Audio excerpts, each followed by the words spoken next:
Did you get sound on that? No, there was no sound on that. But we all know the truth, Nick. Hmm. The sound, the actual sound, is everyone that's not a Patriots fan crying hysterically, upset, throwing things, while us Patriots fans are just laughing and smiling and nodding our heads. That's the soundtrack to what happened there. I mean, it is crazy as a non-Patriots fan and a fan of a team that has deplored me for many years of the Dallas Cowboys for the last 30 years, who haven't even made it to a conference championship, let alone a Super Bowl in the last 30 years. You guys go on that amazing Super Bowl run with Bill Belichick, with Tom Brady, and you just had a 3-year hiccup, and now you're back in it. And well, I'd say 4-year hiccup, and all of a sudden you're back in contention and running the show again. I think a lot of it's out of jealousy. That's what it is. Out of jealousy. It is. Yeah. Nick, I'm not gonna lie. I sit there sad. There are second graders in the New England area and abroad around the country and the world whose parents are Patriots fans that have never seen the Patriots play in the Super Bowl. It's an injustice, and in 2 weeks it'll be fixed. Well, we've got 3 generations of Cowboy fans then of injustice, and that's something that Yeah, needs to get fixed over there. But that's honestly game, that's wild. yeah, it's insane. And we're a team that makes the playoffs normally. Yeah, We've been in the hunt plenty of times, and for us not to make a conference, I don't know. Jerry finds a way. But congratulations, Rob. It was a big game. Big. You guys are back in the Super Bowl, and we're gonna talk about that and some more heading into the playoff preview. But you got to be excited, Rob. oh, I'm happy, and I mean, we've been talking about it all playoffs. I've been taking it one play at a time. Those of you that listened to us last week, and or watched our pregame show on Sunday, you know that I said if I was betting on it, I would either take the money line and not have to deal with the spread, or I'd take Denver to cover, and Denver covered. So yeah, It was a wild game, and like I said, we'll get into it. I'll tell you what though, Rob hit me with something right before the show that I just had plenty more questions about. And Rob took a little trip to San Antonio to a very famous hotel, and he himself got to experience why it's famous. Rob, can you tell us a little bit about that? yeah. To connect it to the Super Bowl matchup, I didn't quite see any ghosts. I didn't pull a full Sam Darnold with the Jets, but I was down in San Antonio for work. Stayed at the Crockett Hotel, which it's y'all. If you're an American, you should know who the Crockett Hotel is named after, whether you're a Texan or not. Davy Crockett, and the hotel itself sits on what was the battlegrounds of the Alamo, and actually where that pool is located, the outdoor pool, is where the southeast corner of the old barricade of the Alamo was back during the battle, and that is where Davy Crockett was reportedly the area he was defending when he died. So, so then fitting that it's also called Crockett Hotel. If you look it up, it's one of the most haunted hotels in San Antonio for a lot of reasons surrounding Alamo history, but also some other nefarious history as well. And sure enough, I didn't get to see any ghosts. I went out, even though it was cold. I went out at night, was looking around the pool, tried to see if I could see Davy or any ghosts. No such luck. Passed out in my comfortable room, and then was awoken at 5 a.m. to laughter. Creepy, either feminine or childlike laughter. And I was like, okay, that's weird. And I'm like, oh, it's 5 a.m. Maybe someone's up. Popped my head out, looked around. No. Dead quiet everywhere. Total dead quiet. All right. Weird. Go back to sleep. It's like in my ear, laughter. And I'm like, okay, something is here. I didn't see anything. Even tried to take my camera out, didn't get any blue light, but there was definitely something there. You know. Did you try to scare the ghost away, or did you like go, hey, I'm trying to go to bed, or you just ignored it and tucked your head down and pretended like it wasn't happening? I tried to just. I mean, Fun fact about me: the house I grew up in back in Rhode Island was built circa 1700. Also is haunted. So if you don't believe in ghosts, you're wrong. Ghosts are real. Uh, so I've had my experience with it, so it doesn't freak me out too much. I was kind of like more like that was cool. And once I found out the Crockett Hotel was haunted, I that helped lead me to pick it. But so I tried to just go back to sleep. Like, okay, yeah, here, go back to sleep. And it was just so eventually I was like, okay, now it's 5:30. I got to be up in a little bit anyways. Turn the light on, just got my day started. Gosh, that is crazy. Yeah, I haven't had an experience like that. I gotta check out that hotel. I love good haunted stories. But Rob, I'm glad they didn't do anything to you. They left you alone, and now you're here talking about your Patriots in the NFL.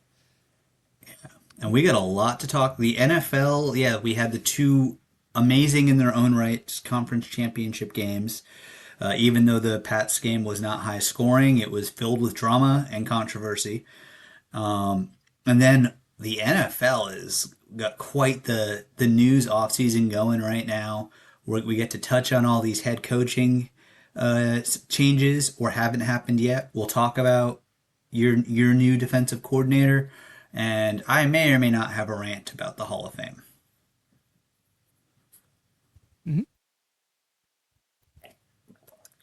Nice. Okay, well, let's just kick it. We haven't done this in a while, and it's not necessarily East Side news, but we're just going to use a But it's little but there's intro some that East goes Side into the news. news. So let's This fire it up. is East Side News.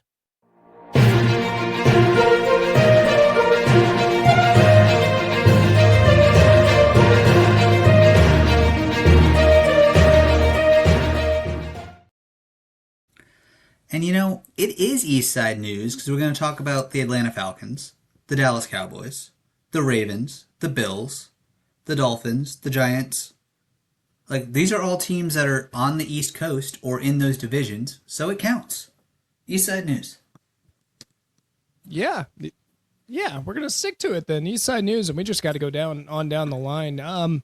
We talked a little bit about the McCarthy thing already with the Pittsburgh Steelers. In case you guys ever want to check in our opinion of it, we shot a pregame show of the Patriots Denver game. Feel free to tap into it live. Rob can tell you where to find it in the live format, and feel free to check it out. We had a whole segment based off the McCarthy hire, so we're not going to get too far into that one. Yeah. Suffice to say, I think sums it up for both of us. If you're ecstatic about the Harbaugh hire, and we'll get to that, but you don't like the Steelers hire, you're not making sense. They're two of the same thing. Literally, look up Yeah. both of their records. We don't need to tell you the stats. You go do homework, pull it up on your separate tab on Google, compare their records. Tell me the difference. Him and Sean Payton too. McCarthy has the same record as Sean Payton. That's another one. And everyone glorifies John Harbaugh and Sean Payton, but no one glorifies McCarthy. And I do not get it. He's not a bad coach, but congrats, He's not. Pittsburgh. I think you got a good one. And that's Agreed. coming from a Cowboy fan, by the way, who had him. So that's saying a lot. I've experienced McCarthy. I understand him.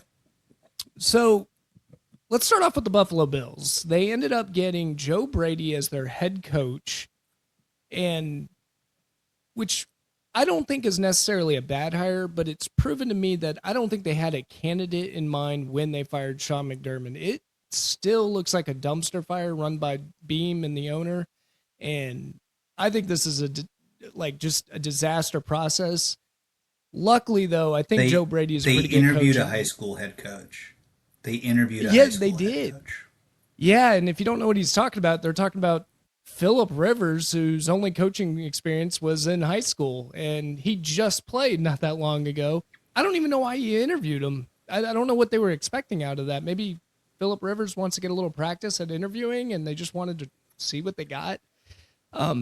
With all the firings that Maybe. were happening across the league, you thought you were going to be able to get anyone that you want in this league, and you ended up getting interviews like Philip Rivers, and then you end up hiring Joe Brady, the famous Brady, the guy that built Joe Burrow and Yeah. got him to where he was in LSU.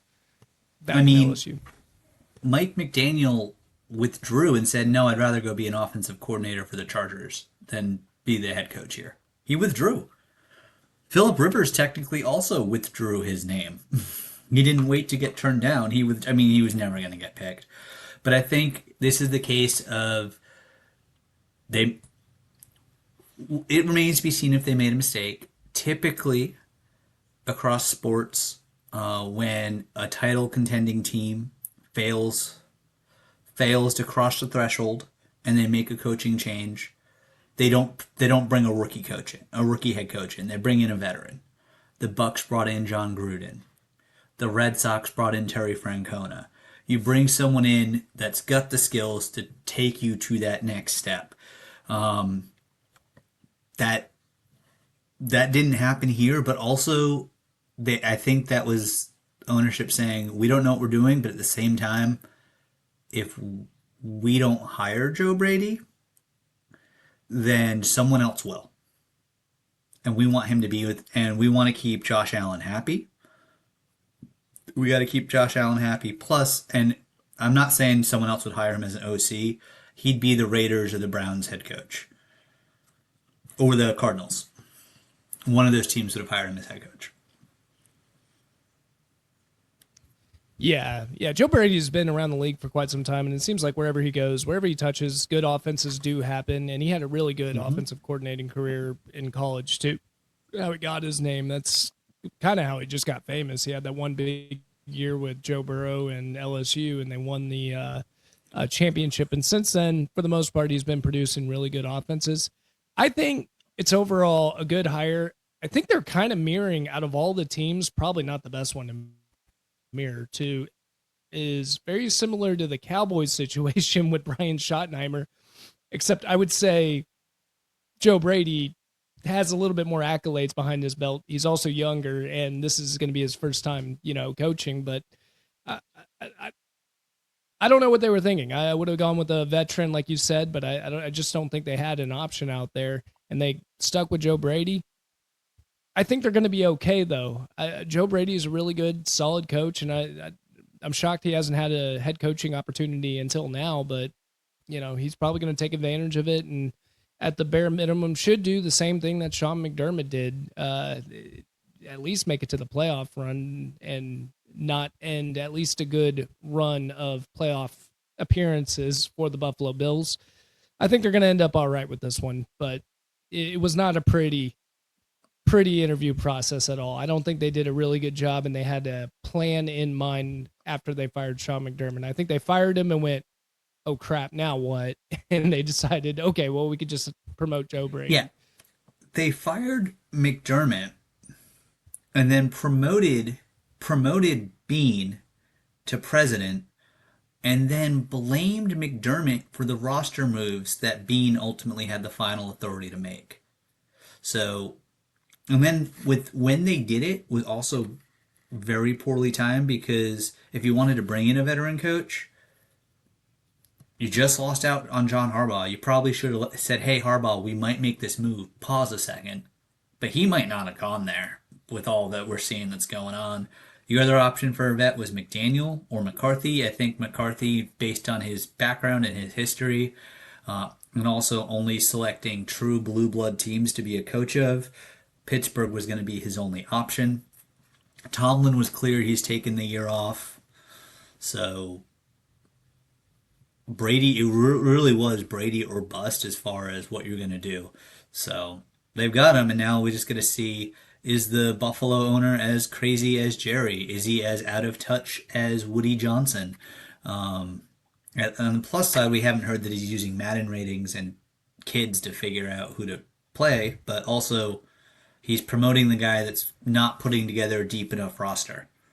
I'd say McDermott did everything he could with the roster that he had. There's a reason why they didn't win the division. Yeah, I agree. I mean, I don't think Beam's the worst general manager out there. I think that all it was is just you're one wide receiver away from this thing being a real deal. Just one wide receiver.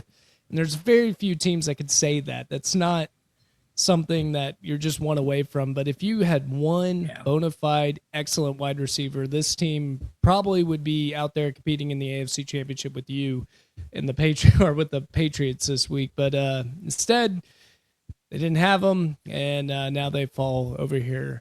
Yeah. Other news going around. Back to the East Side news. This is definitely affecting the NFC East. We got the New York Giants, who ended up getting John Harbaugh. Pretty sweet situation for John Harbaugh. I'm not happy about this hire, not because of the Giants made a bad choice. It's just now he's in my division, and I don't want him in my division. And he's got a couple of rookies that are really excited. Pair that with Malik Neighbors and a solid defense. I think he's going to turn this thing around real quick. I don't think they're too far away from rebuilding, and don't be surprised if they're one of those contending teams next year just out of nowhere who make the playoffs and make a run, because I think this is a match made in heaven. And if I was John Harbaugh, it made perfect sense when I had the opportunity. For sure, for sure. He is a very good head coach, as is Mike McCarthy, as is Sean Payton, referencing back from a couple minutes ago. He's the call you need to make because, by all reports, Dayball had completely lost the locker room. John Harbaugh's not going to lose the locker room. John Harbaugh didn't lose the locker room in Baltimore. All right. There may have been reports about a rift between him and Lamar. Maybe it's true, maybe it's not. But there's, as someone that's a Boston sports fan, I know what happens when you let a legend go. You you tend to tar and feather them on their way out. We did that with Belichick. We did that with Francona. I mean, we did that with the Bruins coach, Claude Julien, who won us a cup. So you try to make it look like you're making the right decision. And the good thing about Harbaugh is just adding Harbaugh makes them a division contender, makes them a playoff contender, because John Harbaugh is going to force those two crazy rookies, now about to be two crazy sophomores, to play smart and to play properly, or he's not going to tolerate it. He's not going to be letting them go out there like leading with their heads, being smashing their heads against walls, being total dummies. He's going to make sure this team's there.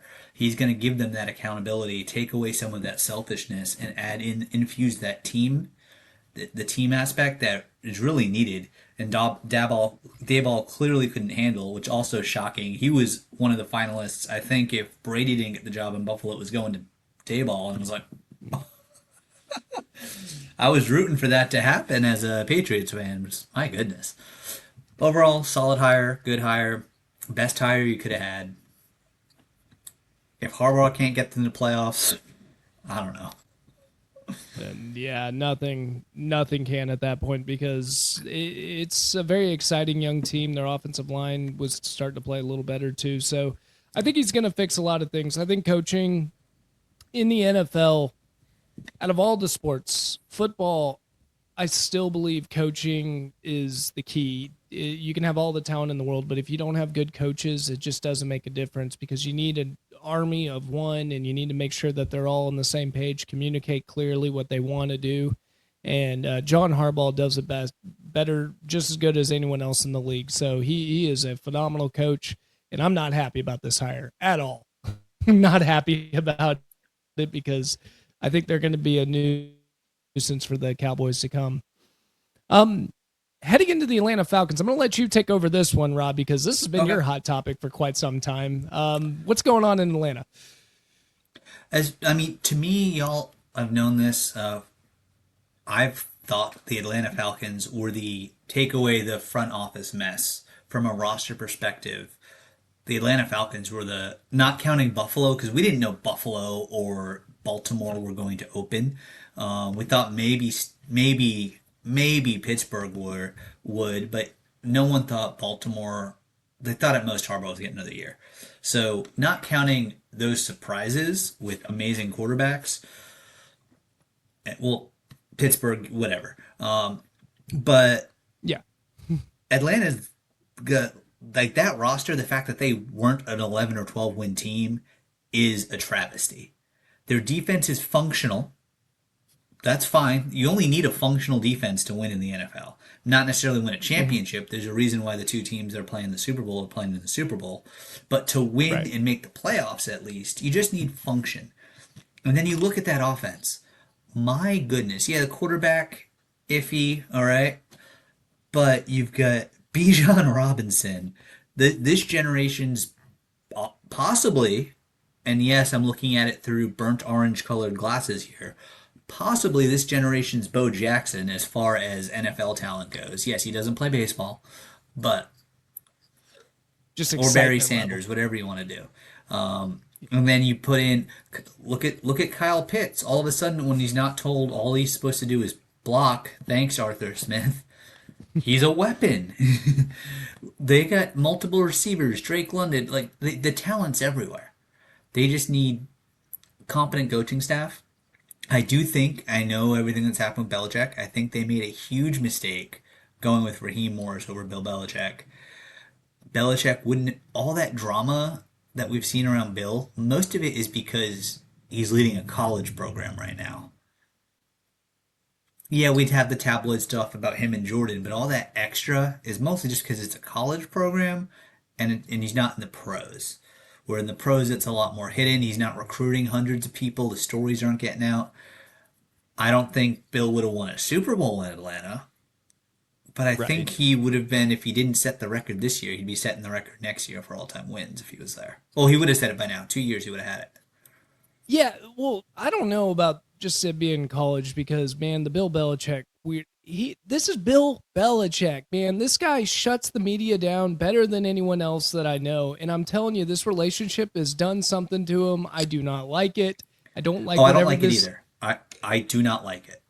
he he's supposed to be the man of all mans, and he's getting I'll keep it very frame. He's getting whipped. We'll just say whipped out Yeah. there. And I don't like it, man. I don't like it at all. I don't like whatever version this is. I want him to shut down the media. I want him to be just Bill Belichick, no nonsense. We're all business over here. And now we see him dressed up as a mermaid. Or no, not as a mermaid, as the guy that catches the mermaid. The On the fisherman, beach. yeah. Oh my goodness, yeah. Yeah, Do oh you my see goodness. New England Patriots, Bill Belichick doing this kind of stuff? Like, what is this? I don't like it. Not publicly. He's always, and his players have always said, his persona that he puts on to the media and the outside world is not the persona we have. There's a reason why Rob Gronkowski loved to play with him. There's a reason why Brady loved to play with him and stayed with him for so long. There's a reason why for Randy Moss, Corey Dillon, he was able to connect with players. And so there was some, I mean, he showed some of that humor during the COVID draft when you looked over and there was his dog. His dog was drafting. Like, Yeah. you know, but yeah, no, he's a senile weird. old man. It might be some sort of misery type situation. We don't know, but Very well could be. It's strange, but anyway, yeah. I'm sorry. I'm just like I don't know what's but going on with him. digress. All that being said, Kevin Stefanski, this is a home run hire. I think if Stefanski's another one of those who I think if he knew Buffalo was going to come open, he would have sat back. If he knew he had a chance at Baltimore if he wanted it, but really Buffalo's that big one. Stefanski's a two-time NFL Coach of the Year, coaching in Cleveland. Cleveland, the place that, spoiler alert, no current coach that's interviewed wants that job. They're making him write essays. So this is Stefanski's chance. He has no excuses now. If he fails here, and it's not some sort of like, oh my goodness, look what the front office did to him, or oh wow, he's on his eighth string quarterback because every time they step onto the field they break into 1,000 pieces. If things go NFL normal, he has no excuses not to win the South next year. He has no excuses not to make the playoffs. If he can't do it here, that's it. He's not a head coach. He's not the head coach we thought he should be. But this is his chance to. He could be around for a while. And I love the Matt Ryan hire. I really love. Matt Ryan is very smart. He's a Boston College graduate. He's very analytical. I think him and Stefanski clearly they gel. They connect very well, and I think Atlanta for the first time in a while is pressing all the right buttons. Yeah, the only thing on the Stefanski front that I'd be a little concerned about was he's had Baker Mayfield, who's seems to be a really good quarterback, but could not make it work with him. Then they do the crazy trade to go get Deshaun Watson, who all scandals They did. aside. they did make it work with Baker. Then Baker played through an injury, and they blamed him for it, which is a Right, but failure of the head coach. Failure of the yeah, head coach. I'm saying he botched it at the Yeah. very end of it all. However, it broke up. It didn't seem like it should have been broken up, and all that to go get Deshaun Watson, who I don't know if it's just the scandals just broke his mind. I don't know what happened to Deshaun Watson, or was it Stefanski's system? I don't know, but something's clear as day is that was one of the best quarterbacks in the league. Scandal happened, goes over to Cleveland Browns, and now his career is just nothing. No one wants him. He's not. He's just not a good player, and he was terrible out there for the Cleveland Browns. Terrible. Like seriously, you could just get a backup and he would have played. They were playing better than him. Shador much better than Deshaun Watson. I think he should be starting Shador. for them. Pro Bowl. Shador Pro is Bowl another Shador. one. Yeah, that Pro is Bowl a Pro Shador. Bowl to sure. Shador. It's done entirely for ratings, but it counts all the same. Hey, whatever, NFL, you go get you, and a lot of quarterbacks probably are just voting not to go to wherever they're playing now. What is it? Hawaii? Is it Hawaii? I don't It's know anymore. Vegas now. Where do they play? They go to Vegas. Orlando? Oh, Vegas. Gotcha. But anyway, that's the only concern I have. Are you the quarterback killer, Stefanski, or is it Cleveland, or is there something in the water over there? Something happening? Because you have a young quarterback in Penix Jr., who I think is a solid quarterback, a really good player. And this is going to be the ultimate test for Stefanski. Like you said, if he ends up botching this Penix Jr. situation, then yeah, he's not meant to be a head coach in this league any further. So I'm skeptical of this one. I'm a little worried about this.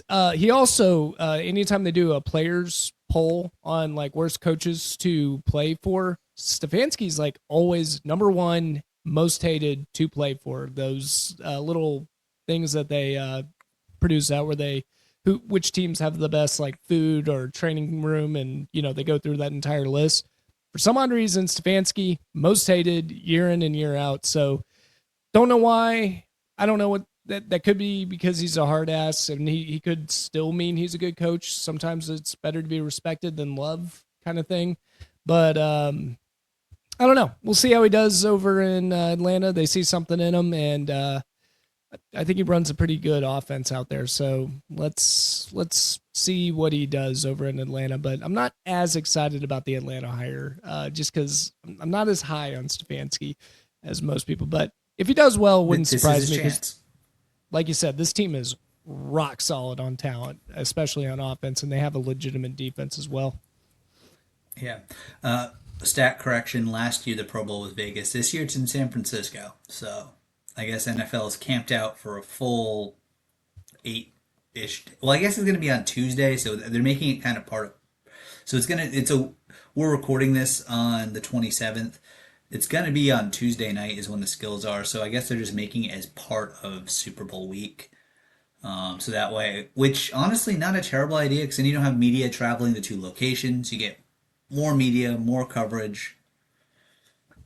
We'll see how it works. Maybe whatever they're doing before wasn't working, so let's try this. I don't blame them.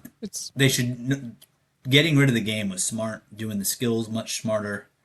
Honestly, it's eventually going to, because it doesn't really make money, so eventually it's just simply going to be a list. Mm-hmm. Pro Bowl, first team, second team, done. I kind of like the flag football competition. I watched it before. It's entertaining. It's just different. I don't know. It's entertaining. No, not for you, Rob. I won't seek it out. I'd rather watch a Bruins game. If it's on, it's on. It's on, it's on. Yeah. Gotcha. So yeah, and then do we miss one before we get to the Cowboys and Christian Parker hire? Technically, we got a few. We already talked about McCarthy, but we technically have 3 others. We can hit them mostly pretty quick. The Ravens went with Jesse Minter, who was, along with him and Joe Brady, were up there at the top of everyone's lists. Minter has a history with the Ravens, so it makes a lot of sense. And if you're the Ravens, you've had the same guy for, was it 18 years? 18, 19 years, something like that. Yeah. Yeah, The very year long. after, he started the year Very after long. Tomlin. So Hmm. if you're gonna, it makes sense to now if do the reset, bring in someone younger, bring in that hot shot, smart hire, and if it doesn't work, it doesn't work. But just like in Atlanta, you've got, yeah, the defense isn't what it was, but I want to make sure I'm not misspeaking here. Jesse Minter does have a defensive background. Da, da, da, da. Yeah, he Yeah, was. with the He's Chargers. yeah, with the Chargers, and then Hmm. previously with the Ravens back in the day as well. Ah, He was on that staff a while ago. Let me pull it up. He was yeah. So Minter's background, uh, assistant coach at Michigan, Vanderbilt, with the Ravens, several other college teams as well. So he's been around the block, but at the same time he's only 42, so that's pretty good. With the Ravens from 17 and 18, he was a defensive assistant. 19, he was the assistant defensive backs coach. In 2020, he was a defensive backs coach. And then from there, he went back to college, became a defensive coordinator, and then has been with the Chargers as their D coordinator the last 2 years. I can tell you, he's a damn good D coordinator because Patriots had to play him in round one. So he'll get the defense fixed, and now it's just a matter of bringing in the right person to freshen up what's going on with Lamar. Because we talked about him a lot early in the season because we covered some Ravens games, and when Lamar was healthy, the offense just looked so stubborn. It was just like Lamar run up the middle. Lamar like it was there was no creativity to it. And if you've got someone like Lamar, it should be all creativity. Defense should constantly be guessing, but defense didn't have to guess. They would just stick a spy on Lamar and they were fine. And that's no, Lamar's too good for that. So let's get some. If he gets a good offensive coordinator in there, things will be good. So good job there. Do you have any thoughts on the Minter hire?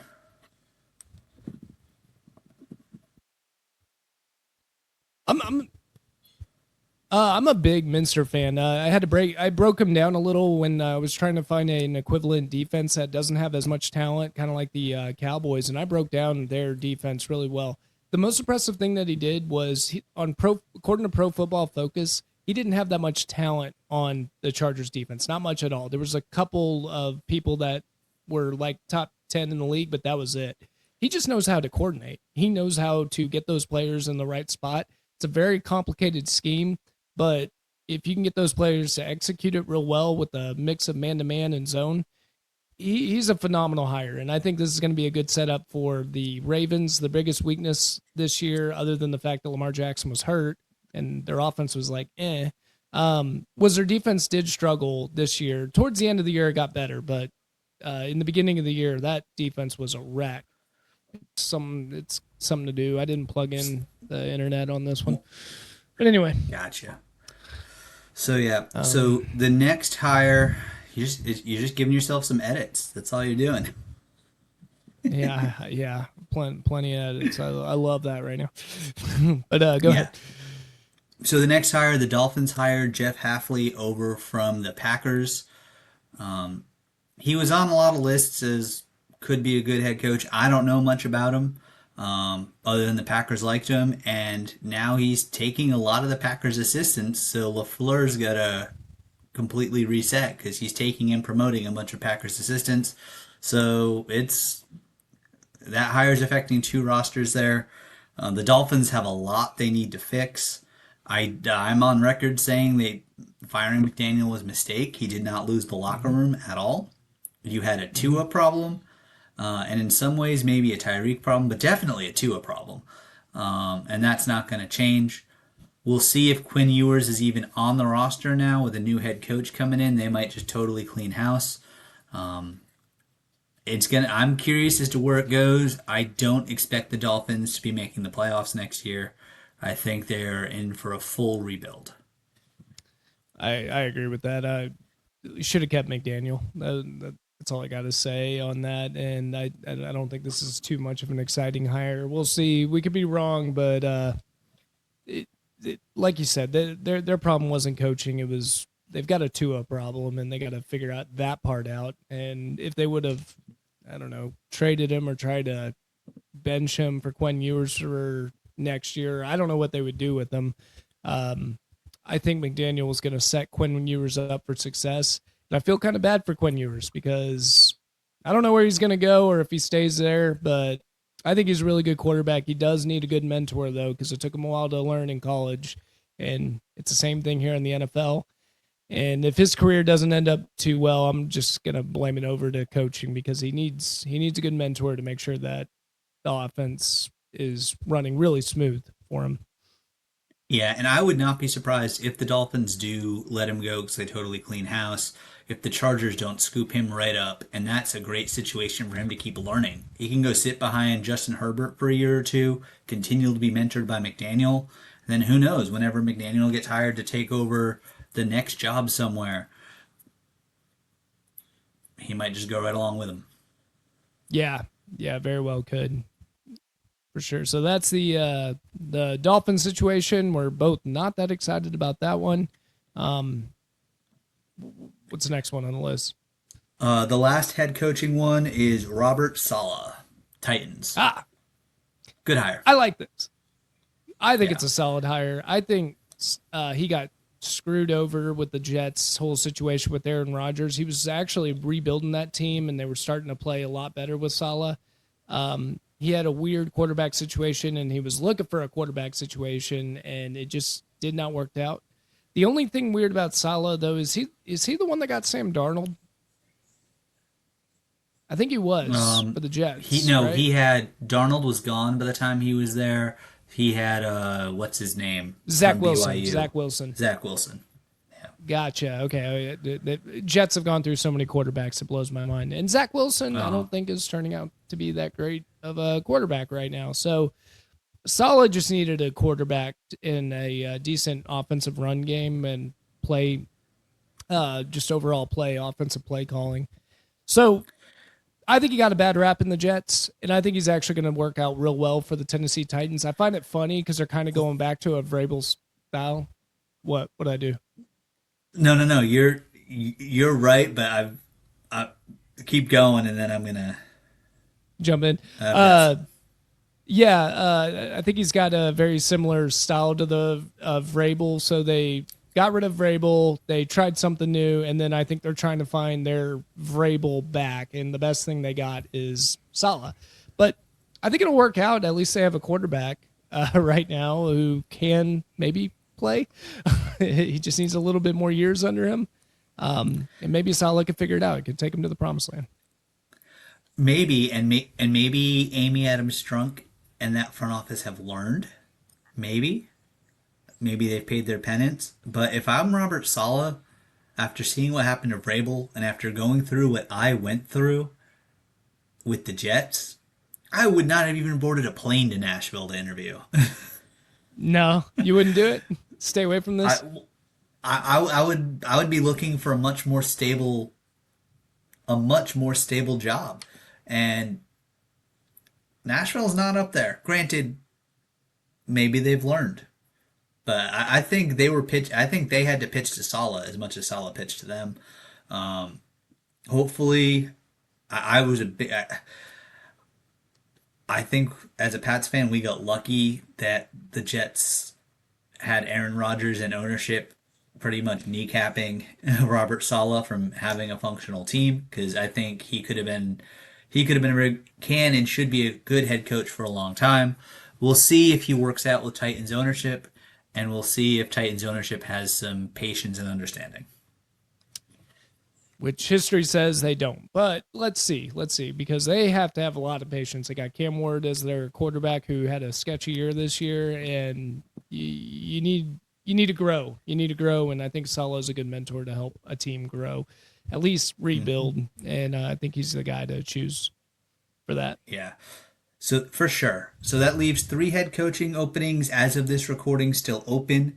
The Cardinals, the Raiders, and the Browns. There's no truth to the rumor that they might just walk out onto the street of their offices and grab a guy and say you're the coach with how it's gone. The Browns are literally making making candidates write multiple essays. I could see, let's throw them up at the podium, see how they do. I'm sure a lot of interviews go that way. But an Mhm. essay? Come on. And then they're sending them homework assignments. If your candidate is going to be a good candidate between round one and round two, they did a bunch of homework before round one. They're going to do more homework on their own and plan like no, no. Cleveland is the dumpster fire and will continue to be. And then the Raiders, I think they're the Raiders. And I don't and the yeah. I I don't don't know know. what they're doing. I still don't know what they're doing. At least, like, I could look at the Browns going, they're just tearing down rebuild. It's clear as day what they're going to do. Although they've got the same situation, though. They've got, who is it? They're Miles Garrett and Crosby, two excellent defensive ends out there. You guys need to trade them. You need to trade them and build from the draft, and they will not do it. And I don't And get it if because I know they're getting offers out there for those talented players. And if Brian Flores does not end up as a head coach either in Cleveland or in Las Vegas, I would say Vegas is probably the better spot for him. Although Cleveland's got that amazing defense. What do y'all do in NFL? I would say if I'm Brian Flores, I don't want to go to the Cardinals because I already dealt with one diva quarterback in Tua. I'm not dealing with Kyler Murray. I'll wait. I'll either pick my quarterback at either of the other spots instead of trying to figure out what the front office is going to do with Kyler.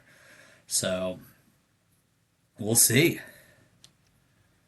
Yeah, it's crazy. Brian Flores should have a job in the NFL. He did a good job with the Miami Dolphins. And if the Dolphins were smart, they would have actually hired him back. But obviously, that ain't going to happen after. Yeah. But Nick, Jerry Jones has made a hire. Oh, yeah. He sure did. And it wasn't from the Jerry Jones tree. Which is, I think he hired Christian Parker from the defensive backs coach for the Philadelphia Eagles, from the Philadelphia Eagles. And I think this is one of the most unique hires that Jerry's done in a really long time. Instead of going out there trying to find a coach that already has a name like a Brian Flores or someone out there that was previously a head coach, he went younger. He finally went younger and said, I don't know, let's give this guy a chance. I think he's going to do really good. And I find the hire very interesting, by all means, because one, that's not like Jerry. He hasn't done that before. And two, I think it's really cool that we ended up taking the defensive backs coach from the Philadelphia Eagles. I think that's just real smart out there. But the most important part is I think they did the interview process properly. This is what this tells me, that they actually followed through on interviews of each of the candidates that they have had out there, and they decided, this is our guy. This is what we want. And it's a perfect match. If he's with the Vic Fangio, Vance Joseph scheme, which usually runs a 3-4 or a 5-2 setup, perfect if you have plentiful defensive tackles. So it matches up pretty well with our scheme. And I think Christian Parker does a really good job at blending zone with man-to-man and trying to confuse the coverage. All the players from Cooper DeJean to Patrick Surtain and many other players jumped in on Twitter, and they're so happy for him that they got the job. He seems like a really good mentor, and it's going to be really good for people like Revel and Deron Bland, who I think are talented. They just didn't know where to be at the right spots because Eberflus did a terrible job at coordinating them and actually teaching them. And I think it's going to be a good setup for the secondary. I think we're going to see improvements on that end, and I don't think this defense is that far away. All it needs is just the secondary to be a little bit more churned up, maybe one more linebacker, throw in a defensive end, and all of a sudden this thing could be a top 10 defense. With that amount of talent at the defensive tackle position, they could do it. They just needed to scheme so much better. So overall, I'm very excited about the hire. I think it's a really good hire. It's a risky one. Downside to it, never called a defensive call in his career in the NFL. Never called one. And that is a little concerning heading into it. But they like him. And they like him because they were looking for one specific thing. They wanted someone that can actually teach the secondary, a good teacher and a communicator, and brings the energy to the room. Schottenheimer loves good energy for the room. And I think he checked all the boxes. So they said, yeah, Christian Parker, let's do it. Great hire. Let's take the gamble. Let's go with it. I'm a big fan of it. Jerry seems to be doing stuff a little differently. He might have listened to Shoddy, like I said, when they fired Eberflus, that's something you got to do. You have to listen to Shoddy. What does Shoddy want? Because he has no connections whatsoever to Jerry, no prior connections, no connections to even Shoddy. So this wasn't like a hire that of someone they know. They just brought in someone that they liked and must have done really well in the interview. Big fan of the hire. I like it. I like it a lot. I think it was a pretty good one out there. Something unique, something new coming from the Cowboys. And I'm a fan. I'm a fan of it. If you like it, I like it. Let's do it. Yeah. Sure. And because the Cowboys are well, I mean, you're gonna do the deep dive. I'm gonna defer to you on all things Cowboys always. Because the Cowboys, they're the only team in the NFL where the head coach doesn't get to pick his coaches, right? Except Jerry has final now, say. yeah, Jerry does have final say. But I swear, Shoddy was in his ear on this one. Shoddy had to be. And it's weird because you go from Mike McCarthy, a veteran head coach who couldn't choose his own coaches, and then you fire McCarthy, bring up Schottenheimer, and Schottenheimer's calling shots, I guess. I hope so. I guess it's because it's Jerry's guy now, so he's okay with it. It's kind of similar to Jason Garrett, I guess. I don't know. I don't know what's going on, but maybe Jerry in his older age is learning. I'm highly doubt that. I would imagine we're going to have great content heading into the offseason somehow, some way next year. But for now, this looks different. It's giving me a little hope. This team's not far off. That's the funny part. They're really not. You just got to get the defense squared away to at least mediocre, and this team's contending in the playoffs, and I think Jerry knows it. It also gives me a little insight of how this free agency is going to go. I think he's leaning my way where he is, for once, when he's saying all in, he means it. He is actually going all in, and he's going to say screw the salary cap and bring in some crazy free agents with high numbers on top of it. Something's in the air, Rob. I don't know what it is, but I'm feeling a little bit more confident heading into the free agency. Do you have one or two players, and we didn't prep this question, I'm just throwing it at you now, so you might not have an answer, but do you have one or two players circled as you want them to be the Cowboys' top target, or are we saving that for our offseason talks? Not necessarily a top target. My number one goal in the free agency is because I think it's harder to groom the secondary, except for Ryan Gonzalez, as you said in the text. But it's harder to groom the secondary to get them NFL ready from being a rookie position. So I just want some good linebackers, some good cornerbacks, and just be willing to spend a little bit more than they're actually worth to go get that player in on this team. And then afterwards in the draft, I say load up that defensive end position and make this defensive line just one of the best in the league, because it can be. All you need to do is just get a couple of pass rushers, and this thing is serious. So secondary overall usually is cheaper in the mid-market. And so you could still be cheap, but still go all in with getting some talented free agents out there. So mainly secondary players. Whoever they bring in, I'm willing to bring them on and take a look at them, and I'll let you know if it's a good one or not. But for the most part, I think that's going to be the game plan going in this game. They're going after the secondary. And that makes sense. And for Christian Gonzalez, as good as he is, if the snow didn't do what he did, and we'll get to the recap shortly, he may have been the reason why they lost. He got caught flat-footed and out of position a couple times, and that was leading to them moving the ball down the field and scoring, them being Denver.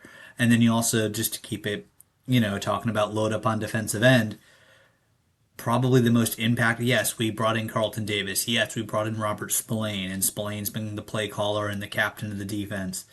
The game changer was Milton Williams. Mm-hmm. And It's a well-coached team. we've seen a healthy Milton Williams doing what he's doing in the playoffs, and that's why the Pats are in the Super Bowl, and that's why Milton Williams is back in the Super Bowl, he's looking for back-to-back Super Bowl wins. Yeah, yeah, and yeah, it seems like a good game plan going in for the Cowboys, and they should get players similar to that. But enough about all the losing teams that are trying to figure out what to do in their offseason. Rob, let's dive in to the winning Well, teams. almost. One more. There's You one got more news item I want to discuss that dropped right before we went on air for this recording. Oh, gotcha. What is it? Just give me 3 minutes tops, and then you can cut me off, whatever. Bill Belichick, it was announced, he is not going to be a first ballot Hall of Famer. By any metric possible, that is absolutely patently absurd. Patrick Mahomes and J.J. Watt have both come out publicly saying that this is ridiculous and is the Hall of Fame a joke. They both posted publicly about how dumb this is. This is straight up the media that's in charge of it taking a shot and trying to be like the MLB Hall of Fame and becoming holier than thou all of a sudden. And I have a couple counters here because people are going to say, oh, well, he cheated. All right, well, he did his time. He served his penalty for Spygate, and he was far from the only coach doing Spygate. Hell, look at Jim Harbaugh. He's being celebrated as a national championship winning coach at Michigan for doing a very similar thing with Connor Stallions a few years ago. Like, come on, y'all. They got caught. Yes, they served their time. Mm-hmm. And do not come at me with Deflategate. Texans, if any of you of the last few days left a football outside for a few hours because it's been cold, and then you walk over, you pick it up, it's going to be softer. Where does New England play? In the cold weather. And the NFL came out a few years later and said, okay, yeah, that was all kind of BS. And again, we served our penalty for it, and the poor Colts paid the price in that AFC Championship game. 45-7 beatdown. The penalties were served. Now, those of you saying, well, he can't do anything without Tom Brady, you're dumb. I'm sorry, you're dumb. Great coaches need great quarterbacks. What was Jimmy Johnson's record outside of Dallas in the NFL? I'll tell you. It was 36-28. Who was Jimmy Johnson's quarterback in Miami? Was it Marino? Dan Marino. Yeah. A later stage Marino, but still Dan Marino. He didn't get another ring. He didn't have any more success. And he was out of there within 4 years. Gone. Off the TV to Foxland. All right? In Dallas, he had Aikman. He had Smith. He had Irvin. He had Novacek. He had all those great defensive players. Right? Mm-hmm. I'm missing plenty because that's not my history. This is me just pulling off my head. No, you hit the big ones. And how many Super Bowl wins does Jimmy Johnson have? How many? Two. How many Super Bowl wins does Belichick have? Yeah. 2.5. In the same way, you could say you could give Tony Dungy another half for John Gruden's Super Bowl. How many? I got you. As a head coach, Belichick has 6. All right, and then he has 2 more as a defensive coordinator with the Giants. Oh, he needs talent. Yeah, who do you have on the Giants? He had Lawrence Taylor on the Giants. You don't see Giants fans or anyone else complaining about that. Look at Phil Jackson in the NBA. He went from Michael Jordan to Shaq and Kobe. No one gives him a hard time for only winning with them. And then you can also look at Bill Cowher. Okay, Bill Cowher, he has how many rings? He has 1. Just 1. He was with the team forever. He has 1 ring.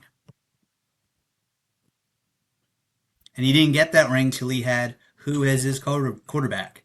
Ben Roethlisberger, all right, who was a very good quarterback. Otherwise, he kept failing beforehand. Still a Hall of Famer. But you're telling me Bill Belichick's not a Hall of Famer? Wow. Yeah, it's classic media just sticking it to Bill Belichick. And as a non-fan of the Patriots, I got to tell you, it makes zero sense to me. I will say Jimmy Johnson never. I'll even make a controversial point. I don't think Jimmy Johnson should be in the Hall of Fame. He should be in the Cowboys Ring of Honor, but not the Hall of Fame, just because he had such a short coaching stint. I guess the argument you could say is the NFL can't be told without Jimmy Johnson, I guess, like the whole NFL story. So that makes sense. But credit back to Bill Belichick. Yeah. Yeah. The NFL can't be told without the Bill Belichick and Tom Brady saga. So I don't get it.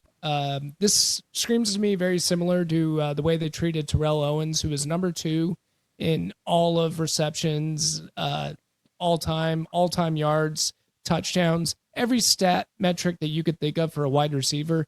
He was in the top 3, not top 5, like top 3, and did not get the Hall of Fame, did not get it over and over and over again, just because he didn't get along with the media. And I have my problems with Terrell Owens. I don't think he's the greatest guy on earth, but geez, man, he's a Hall of Fame wide receiver. And just because you don't like him, you're not going to put him in. It made no sense. And yeah, similar to the Bill Belichick situation, he's going to the Hall of Fame. Let's get that part out of the way. But it is a travesty. He might not show up for the speech next year, though.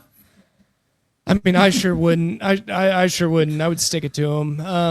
And it's weird. Like Cower, was he a first ballot Hall of Fame? He got named as part of the Centennial class. Okay. Yeah, that group. So all right. So I think did him and Johnson go in? If they didn't go in together, they went in pretty close.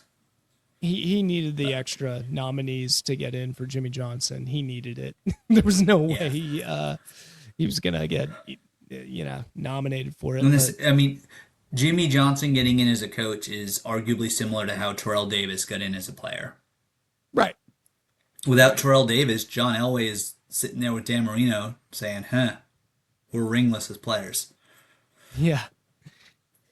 And that being said, I'm glad Jimmy Johnson's in. I mean, I'm a Cowboy fan. I love Jimmy Johnson. Love Jimmy Johnson. Love the history of it, and I think he's a great coach. It's just I just think he had a short stint, and I just don't think he belongs. It's too short. And he belongs in the Cowboys. And I'm not saying either Cower or Johnson shouldn't be in. But if they qualify, you're telling me Belichick come on. Yeah. Come on. You've already blackballed him, so he's not going to get the all-time NFL wins record. Put him in the Hall of Fame. Ridiculous, Rob. Sorry to hear that, but he's going to make it next year, I'm sure. It's just he's got to go through the stupid media here, and when they don't like you, they don't like you, and apparently they don't like him.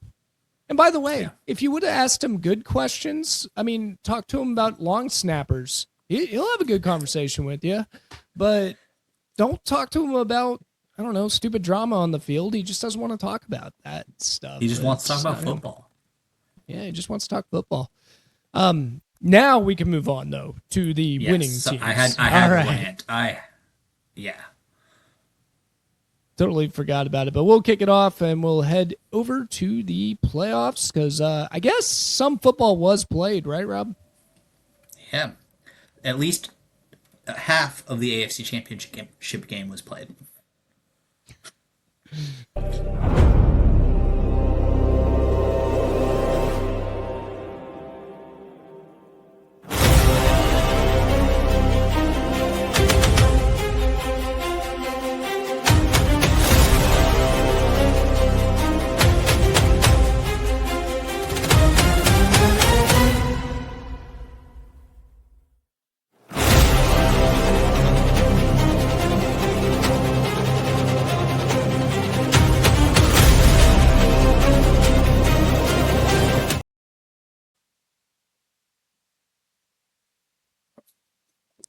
There you have it.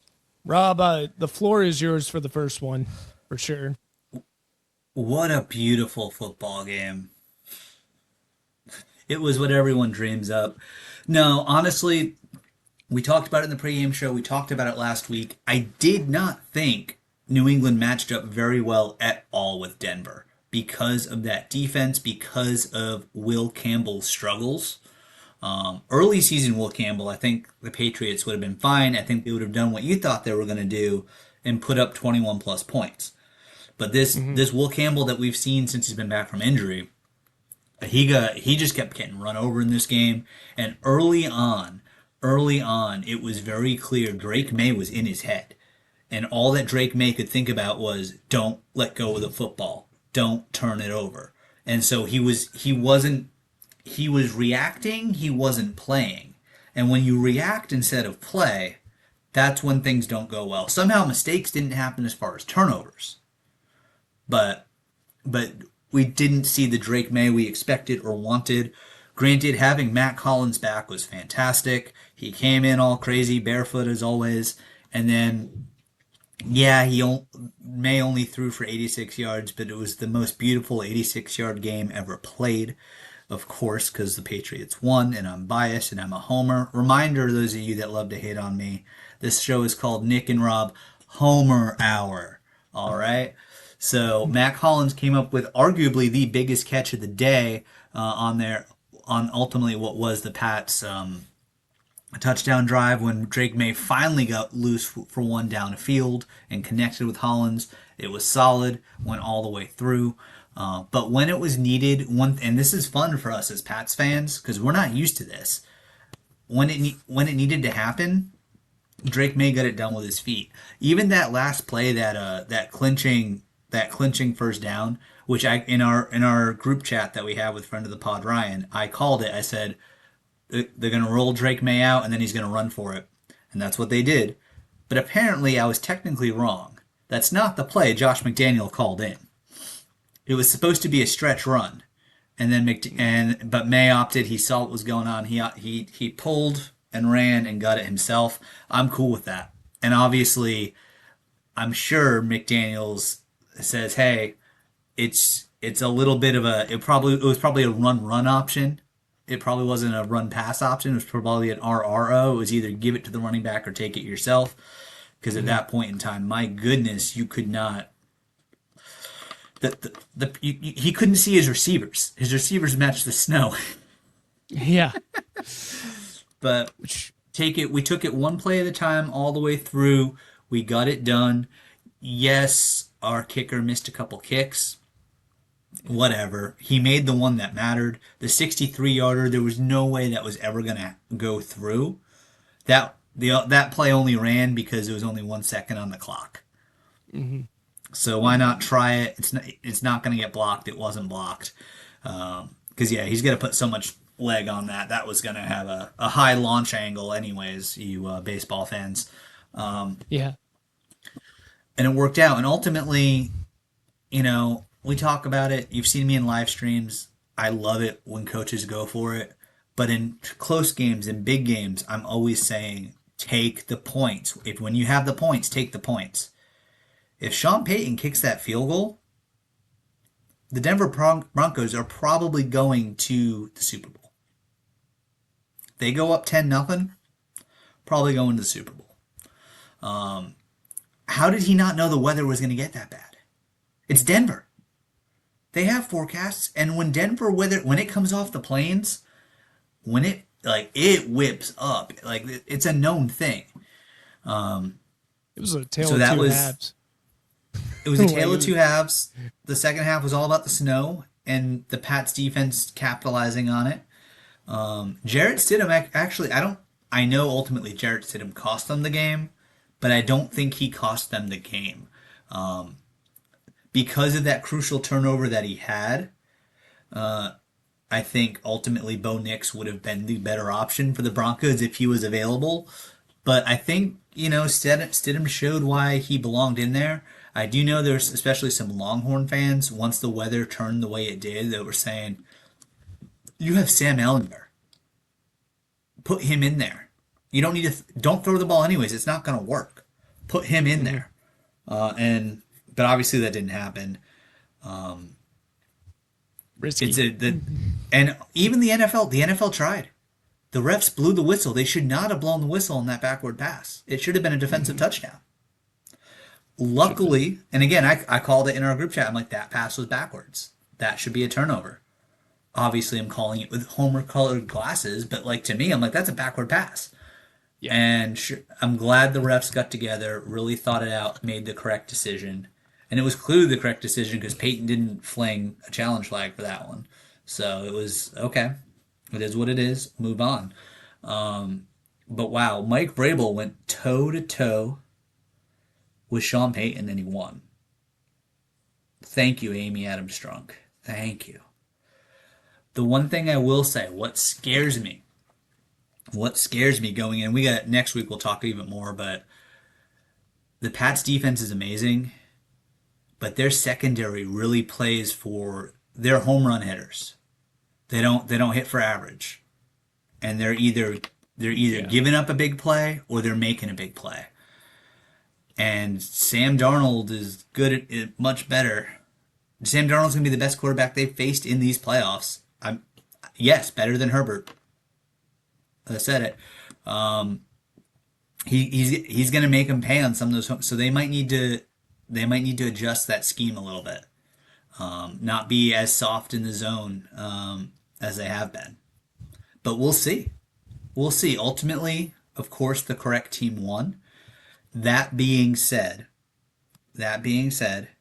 we're ahead of schedule. I'm so happy we're in the Super Bowl. I don't have any expectations. This is an A+ season, no matter what happens. Once we won one playoff game, it was an A+ season. We have a year 2 quarterback. We have a year 1 coach. Also, that year 2 quarterback may or may not have a shoulder injury. Vrabel was very evasive when asked about it today. We'll see what happens in the report next week. But Josh Dobbs, be ready. Not the worst. It was a great game. It was a really good game. Now, I'm going to fight off the fourth down because I'm a fourth down, go for it guy. Okay? I'm going to make my argument for Sean Payton. A lot of people said that made or break the game. The fact of the matter is the Stidham fumble made or break the game, in my opinion. Not in my opinion. It's the only touchdown that the New England Patriots scored. And, boy, Stidham, when you're in a game, the one thing they're counting on you to do, especially with the good defense, is just not make mistakes. Just don't make mistakes. Take the sack. What are you doing, dude? I couldn't believe he decided to do that. I was like, even if it was a pass, it's a controversial one because he did it with 2 hands. Just It was a panic. It was a panic move. There was no need to panic. Your defense was doing fine. Just punt the ball and let them play, and you're going to probably more than likely get the ball back. Honestly, their punter, had they won, you could make an argument that their punter could have been the MVP. Yeah. The Pats punter's been good all year. He was struggling. He was getting too much air under that ball. Denver's punter was on it. Yeah, and so going for it on fourth down, the only thing I found a little ironic, especially because I was listening to Jim Nantz and Tony Romo, that's the price of not doing live streams. We have to listen to them. We haven't had to listen to them much. They're bad. I actually was okay with Tony this time. The only thing that kind of irritated me, just in general for the fourth down, is it's the same thing that always irritates me with fourth down. When you go for it and you don't get it, they're sitting there saying, I would have kicked the field goal. Oh, okay. Okay, yeah, I would have too if I would have known the end result. And then Vrabel, in a similar situation, had a fourth down in about the same spot in the third quarter, gets the first down, and Tony Romo and Jim Nantz are like, oh, that's Vrabel. That's Vrabel for you. And it's just annoying. I like consistency on my fourth down, okay? And I don't have a problem with it. I don't have a problem with it going for it because, like you said, points are important. So in my mind, 4 more points are much more important than 3, than the 3. But it was a bad play call. It was a bad play call, and it didn't work. The one thing I'll say is throughout these playoffs, every team they've played has tried to go for it in a short yardage situation, and failed. The Pats, their defense is bend, but bend, but we are not breaking. Yeah, and there's a consistency on the environment too, because it was two back-to-back cold games. I don't know their Chargers excuse, but two back-to-back essentially snow games out there, and yeah, maybe you should kick the field goal. I definitely want consistency from my Jim Nance and Tony Romo though. You can't just glorify Vrabel for going for it when Sean Payton did the same exact thing. He just happened not to get it. But he's it's just Mike my Vrabel. mindset. One last thing. Yeah, so yeah, and Vrabel's a great coach, and yeah, he does go for it randomly, but he's not even known as the go for it kind of like he in the modern NFL. He's average at going for it. Like it's not his bread and butter, and I just find it weird that they glorified him as the gambler when I'm like, oh, Sean Payton legitimately gambles all year long on this stuff. The last thing that I saw that I found really funny is one, it was really funny when they showed highlights of the first half because I remember watching the second half, seeing highlights of the first half and just going, holy crap, this is the same game. Like it didn't feel like it. I'm like, it felt like years ago. I was like, oh wow, was this last year or something? No, this is this game, this one right here. It was a nice sunny day. Everything looked beautiful. And then all of a sudden the snow just drenched him down. And another thing, RJ Harvey, you need new cleats, dude. You look the worst by far running in the snow. That was funny. He should have had skis on. I don't know why they handed it off to him after a while because I was watching it going, man, RJ, he was like just barely running along on the snow because he couldn't get a grip on. No one was With getting Sam grip Ellinger on. just sitting there on the sideline. Yeah, I couldn't believe it. I'm like, Harvey, whoa, it doesn't look good out there. But anyway, those are my little comments of the game. I do have one question for you. So, a big thing on X and across socials after this game was this is ridiculous. Weather shouldn't be deciding these things. The conference championships need to be played at a neutral site. I think, I mean, my team won. Why am I complaining? I'm not. But also, the whole point of you playing all season long for the seeds that you get is to have home field advantage. Most of the people complaining, if you go back and look at their histories, they're all Patriots haters, and they're just mad. But guess what? The game wasn't in Foxborough, and honestly, the conditions in Foxborough, if they were there, were even worse. The game was in Denver. The Denver coaching Really staff bad. should have a plan to play in the Denver weather. And if they don't deserve to win.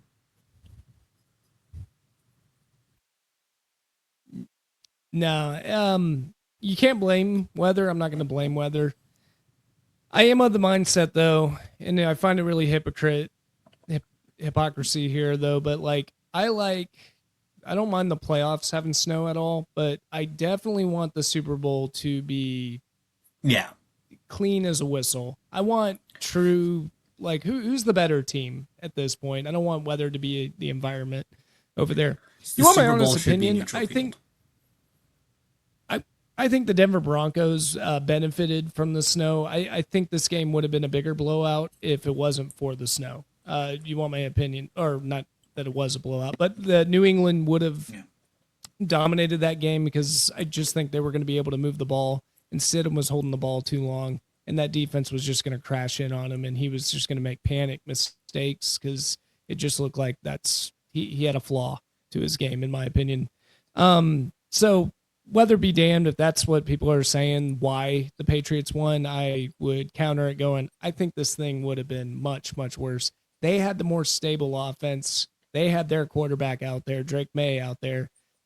They were more geared up. You wanted, this is exactly what you wanted if you were a Denver Broncos fan. You wanted this to be a sloppy, sloppy game, and you just didn't end up on the right side of it. Sorry, but it's not the weather's fault. It's Nope. Blame Stidham in the fumble and go from there. And I don't have stats to back it up. I just have my eyeballs of watching all of these Patriots games all season long. There's something about Vrabel and this coaching staff. They are possibly the best in the NFL at halftime adjustments. Yeah. It's Oh like they yeah, go totally. out. It's like they're rope-a-doping. I felt like every single playoff game's been a rope-a-dope, where they go out, they do what they can in the first half, they take all the best punches and go, okay, we see what you're doing. We're gonna now we know what to do to beat that, and then they do it. So, Yeah. And you knew but that's Sean just Payton was going to give you you know, everything on that first drive. You knew Sean Payton was going to do that, and he did. And he ended up getting the big touchdown as a result because of it. But after that onslaught, what do you got then? And I think it became clear as day, especially with the snow. They didn't really have an answer for the Patriots defense. And it was Patriots all the way going to the Super Bowl. Congratulations, Rob. yep. I'm excited. Hopefully, we get another Patriots win. The Patriots have been involved in, I believe it's 20% of all Super Bowls ever played. That's pretty Mm-hmm. good. But there was another game, and it was an unbelievably good game. So we should probably talk about it a little bit. You want to talk about what happened up in Seattle? Yeah, the Seattle Seahawks ended up beating the Rams 31-27. Sam Darnold had an excellent game, 25 for 36, 346 yards, three touchdowns, no interceptions. Who says this guy cannot win in the playoffs? Because that was phenomenal, having a performance like that. Jackson Smith and Jigba ended up getting 10 receptions, 153 yards. That guy is just unstoppable. The what? Yeah, he is He's good. really good. Kenneth Walker got 19 carries for 62 yards, one touchdown. The big thing is, it's not like the Rams offense did not perform. They ended up doing pretty well. 22 for 35 for Matthew Stafford, 374 yards, three touchdowns. And Puka Nakua said, "You are not the best wide receiver, JSN. I got 9 receptions, 165 yards, and a touchdown." And then Blake Corum, who's really looking really good out there. He's starting to get a name for himself. Got 9 attempts for 55 yards. Overall, this is a back and forth game. Very exciting game over there. Seahawks took them on and ended up getting a big win. To me, a very big surprise. We were both essentially picking the Rams. I didn't, but I picked the Seahawks for different reasons. But I was saying the Rams are going to win this thing, and the Rams didn't pull through. Matthew Stafford, you thought the veteran was going to be able to take down Sam Darnold, but it looked like Sam Darnold had his day and got his win and is going to the Super Bowl. Sam Darnold. Imagine that, Jet fans. Imagine that. Vikings fans too. Yeah, another one. 2-14 back-to-back 14-win seasons for Sam Darnold. And weird, when he was with the Vikings, the Seahawks didn't make the playoffs last year. Or if they did, it wasn't by much. It was like 9-7. And then he went 14-3. Now he's at the Seahawks, and now the Vikings can't make the playoffs. Maybe it's Sam Darnold? Maybe It's either Sam Darnold or apparently Mike's make better head coaches than Sean's. Yeah, maybe that's it. Yeah, that very well could be it. But crazy. Yeah, the battle of the mics too. Crazy game. So what'd you think of it, Rob? It was an awesome game, and I picked the Rams because I thought that ultimately the Rams defense, I mean, third time around, they were gonna be able to get to Sam Darnold and they were gonna put a licking on it. But apparently, either the oblique thing is a big old red herring, or this guy's got real good a real good tolerance or real good pain pills or both. Because the Rams rocked him a couple times, but they didn't get to him consistently. And that's the thing. He was getting the ball out, but he wasn't getting the ball out like he was Aaron Rodgers trying not to have a record set on him. He was getting the ball out with authority, with precision, with a plan. Mm, yeah. The better team, I will say this, the better team won, which I mean that stings if you're Sean McVay, that especially because McVay's got a much longer coaching track record as a head coach than Mike McDonald. But apparently, reportedly, this report I read, I got to verify it with a secondary report, but he sees his kids for like 30 minutes a week because he's that focused on making sure everything's ready to go for the Seahawks. So at some point, that work-life balance needs to shift a little bit. But I'm sure If they can get a Super Bowl win out of it, I'm sure his whole family will deem it was worth it. And they very well might. They are currently the favorites. They deserve to be the favorites. We're not making our picks yet. We got another week to make our picks.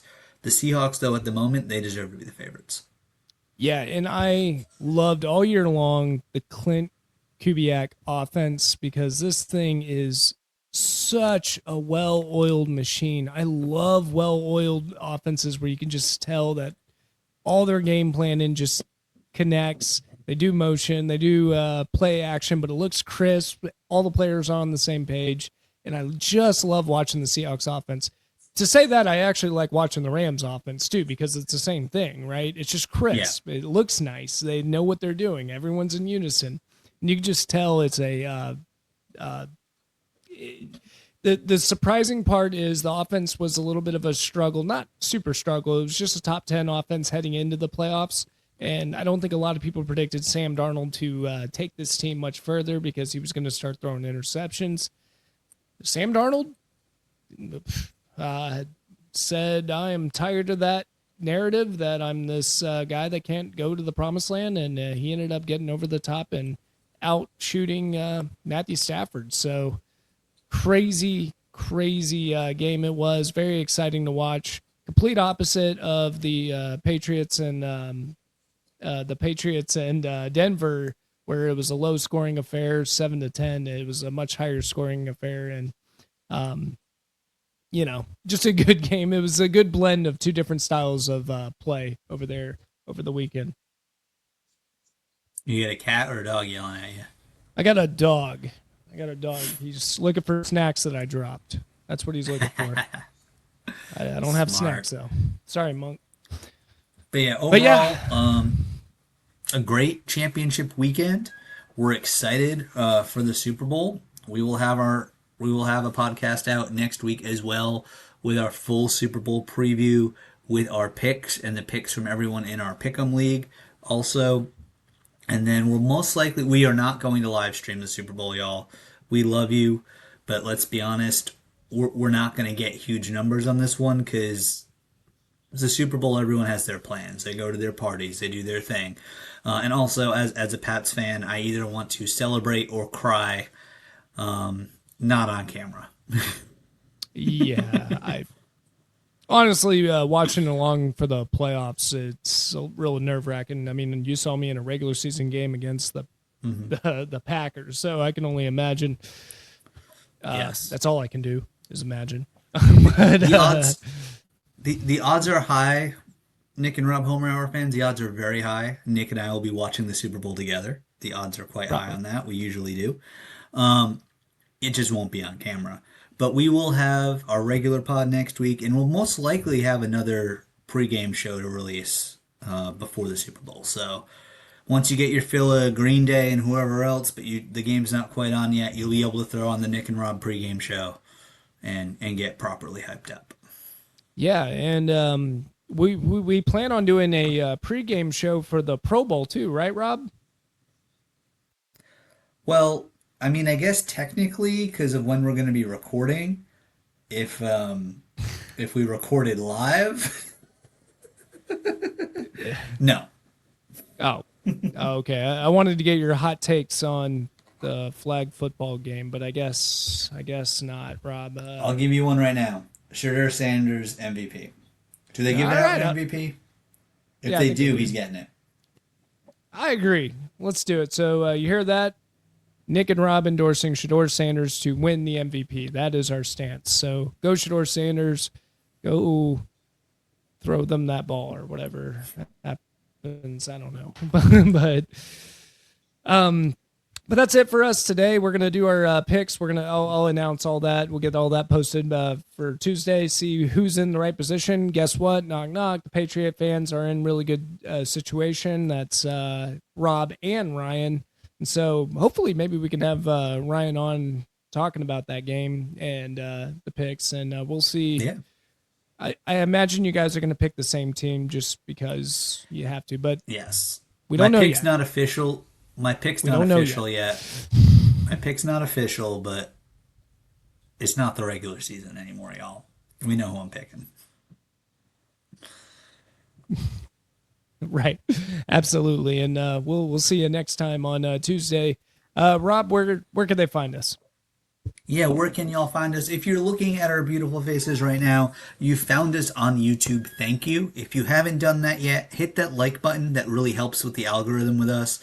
Also, go ahead if you liked what you heard and you want to make sure you don't miss us, hit the subscribe button as well. Once the NFL season ends, we're still gonna have a weekly pod. There's a lot that we're gonna be covering. You don't want to miss it. You can also find us on the socials. You can find us on X. You can find us on TikTok. You can find us on Instagram. Nick, just search Nick and Rob Homer Hour. There's different dashes and underscores so that we have each thing. But if you search Nick and Rob Homer Hour, you'll find us. Please go ahead, give us a like. And again, if you've enjoyed hearing what you're hearing, besides that like and subscribe, shoot the link over to a friend. Say, hey, check these guys out. It always helps. Be nice. Yeah, awesome. Well, until then, share with your friends, guys. Enjoy us, okay? Because we like to be heard, me and Rob. But yeah, but until then, I guess we'll see you guys next time. See you next Tuesday. See you Tuesday.